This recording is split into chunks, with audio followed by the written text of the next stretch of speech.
Buck Rogers in the 25th century.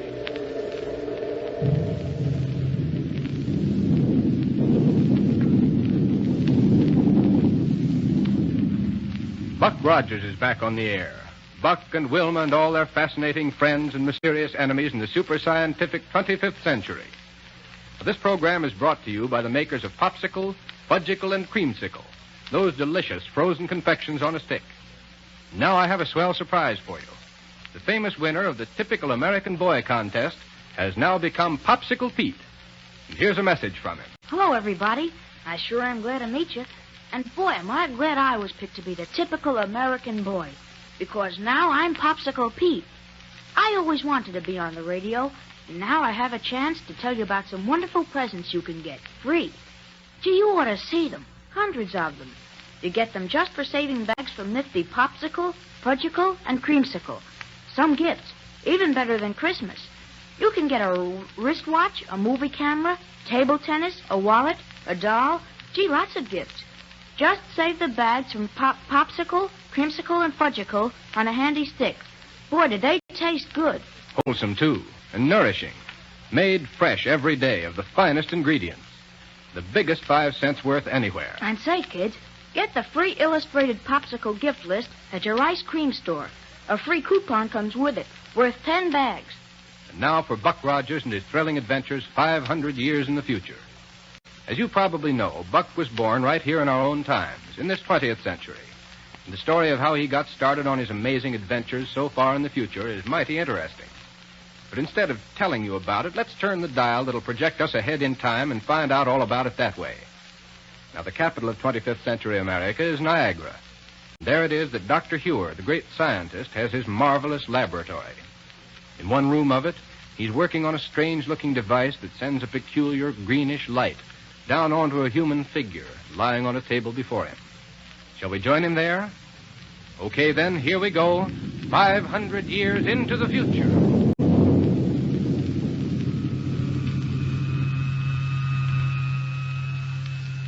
The ray is putting you to sleep. To sleep. Relax and sleep. Sleep. Sleep. Good. The ray's had its effect.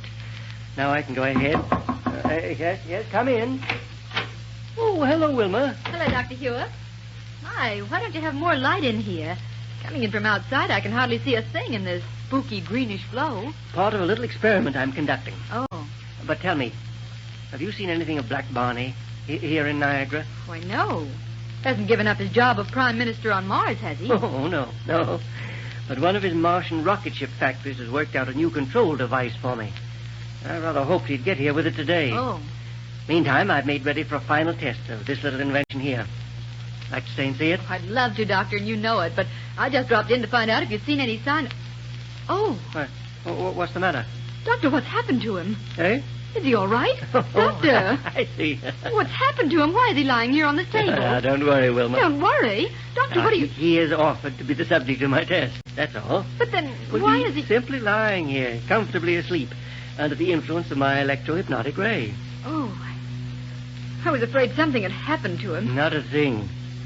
Surely you don't think for a minute that I'd do anything No, of course not. But the electro-hypnotic ray... Are you sure this experiment won't hurt him in any way? Oh, absolutely sure. Well, you can't blame me for being a little shocked for a minute. But what's that thing up near his head that looks like a miniature power plant with a loudspeaker on top of it? That, Wilma, is my latest scientific achievement. My newly perfected electro-hypno-mentalophone. Your what? Well, you remember the mentaloscope, don't you? Oh, sure. When you put a person under the mentaloscope, all his memories showed up on a sort of moving picture screen. That's right. And this is an adaptation of it. Oh. With this, the electro-hypno-mentalophone, the memories of the subject will come to us verbally, through the loudspeaker here. Provided, of course, that my calculations have been correct. Sort of read a person's mind aloud, you mean? Yes, that's it exactly. Where do you ever get ideas for things like this, Dr. Hewer? Surely people don't just barge in and ask you to work them out. Hardly. The scientific research and experimentation that led up to the development of this machine was started way back in the 20th century. Why, I always thought that the people back in the 20th century weren't much better than savages in what they knew about scientific things. Oh, not at all, Wilma. Oh, we owe a great deal to the scientists of those days. Were it not for the groundwork laid by men like Einstein, Fitzgerald, Compton, Millikan, and the rest, we'd be without a great many of the things we have today. They never really got anywhere with rocket ship development or anything like that, though, did they? Well, successful rocket flight depends on two things that have been brought into existence only recently. One of them must be a neutron. Yes, a neutron. The material that defies gravity and makes it possible to lift a big spaceship off the Earth and away from its terrific gravitational pull without too much waste of power. And what's the other? Impervium. The only metal capable of withstanding the high temperature of rocket blasts for any length of time. But now, let's go ahead with this experiment. Yes, let's. And you can tell me how this apparatus works as we go along, and just what it does to them. Well, not very much to tell you about the apparatus itself, Wilma, except that here, in this little pad under his head, is an extremely sensitive and high-frequency response piezoelectric oscillator of quite complicated design. Yes, I guess so. Yes.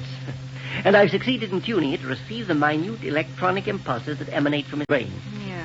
through the medium of a super-radiating protonoformer. Oh, yes, Oh, what? In other words, we're able to obtain sufficient amplification of the impulse output to register audibly through a process of thermionic note magnification. That's all there is to it. I think I'll understand it better when I see this thing work. I shall be very much disappointed if it doesn't. Oh, don't you worry about that, Doctor. Your inventions always work. I have been rather lucky in most of my experiments, haven't I? Lucky. Well, now let's proceed with this one. All right. Anything I can do to help? No, thanks. First of all, we'll have to switch in the electronoformer. Gives the electronoformer a sort of eerie sound. Yes. And now, when I switch on this microphone and speak to him, my words will be registered directly on his brain. Not through his ears, you understand, but directly on his brain. Uh-huh. And if we're successful, we'll receive his subconscious response through the loudspeaker. Go ahead, Doctor. Now, young man, what is your name? I said, what is your name? Buck Rogers. Wilma, it works. But, Doctor... My invention's a success. But, Doctor, what happened? It works even better than I thought it would. He didn't move his lips, though. And how could we hear him talk if he didn't move his lips? It read his mind aloud, Wilma. It read his mind aloud. Sounded like his real voice, though. Well, of course, because he thinks of speech in the same manner that he utters it. Great day, it doesn't seem possible. Ask him some more questions. Yes, by all means. Listen. Buck, you were born back in the 20th century, were you not? Yes, sir. But this is the 25th century. You see, Wilma, his memory's preserved intact. May I ask him a question? Surely, go ahead. Go ahead. Buck, how did you happen to come to the 25th century? One day in the year 1919, I was in the lower workings of an abandoned mine near the city of Pittsburgh. Yes? All of a sudden, the supports that held up the walls and ceiling gave way and the whole thing caved in on me. Yes? Some kind of peculiar gas was released. It put me to sleep. It kept me in a state of suspended animation for 500 years. Then the ground shifted and let in fresh air, and I woke up. Well, how did you know you were in suspended animation for 500 years? Instead of the year 1919, it was the year 24-something. To be exact, it was 24... How did you know what year it was? I was told about it by Lieutenant Wilma Deering, a beautiful girl soldier I met when I first hit her. Oh, then you knew Wilma Deering. Now, Doctor. Oh, I certainly do.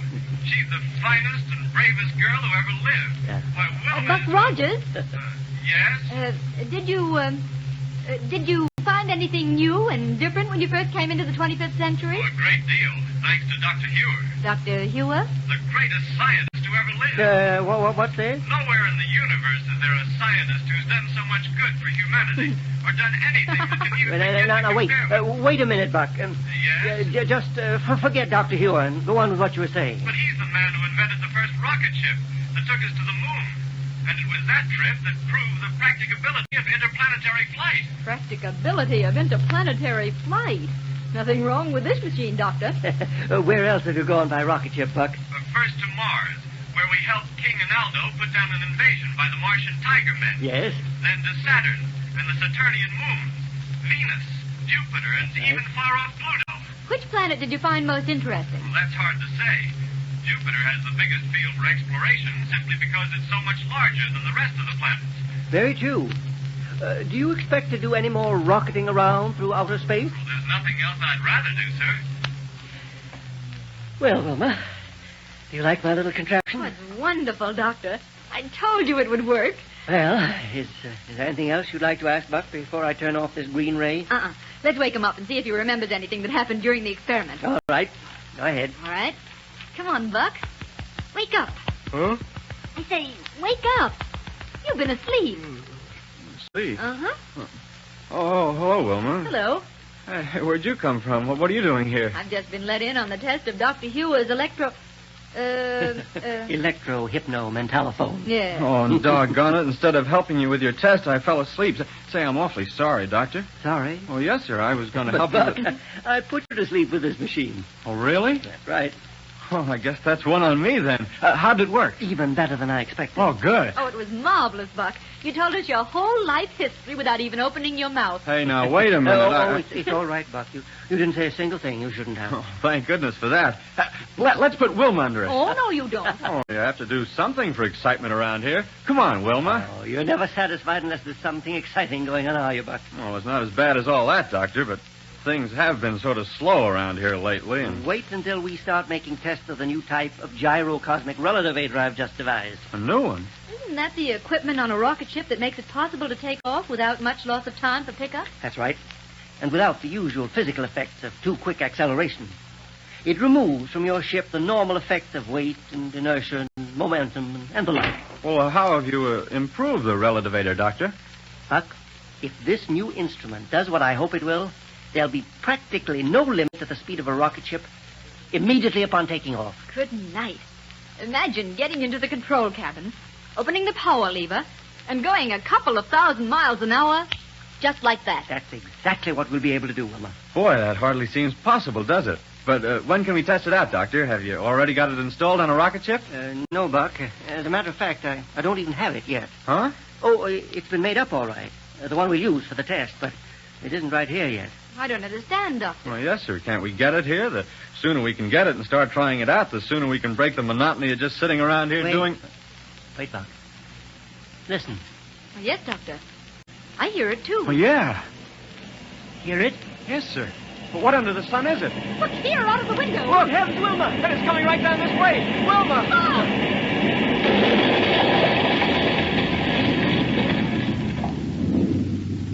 Say, Buck's wish for excitement certainly came true in a hurry. Great day. I wonder what that was. I certainly hope he and Wilma and Dr. Hewer are all right. What do you say, Pete? Well, I know what would make me feel all right. A great big frozen fudgicle. Jiminy, can you imagine anything better than that fresh, creamy chocolate fudge frozen ice cold on a stick? Fellas and girls, what's the best, purest, biggest nickel's worth you can get? Right, a fudgicle. Delicious and full of healthful energy. Made only from pure milk products. Swell to eat and easy to digest. And don't forget to save the bags for those wonderful free prizes. Exciting gifts like cameras, dolls, sweatshirts, gorgeous jewelry, and lots of other things. Now listen, kids. Be sure to get your free Popsicle gift list at your ice cream store. Don't take no for an answer.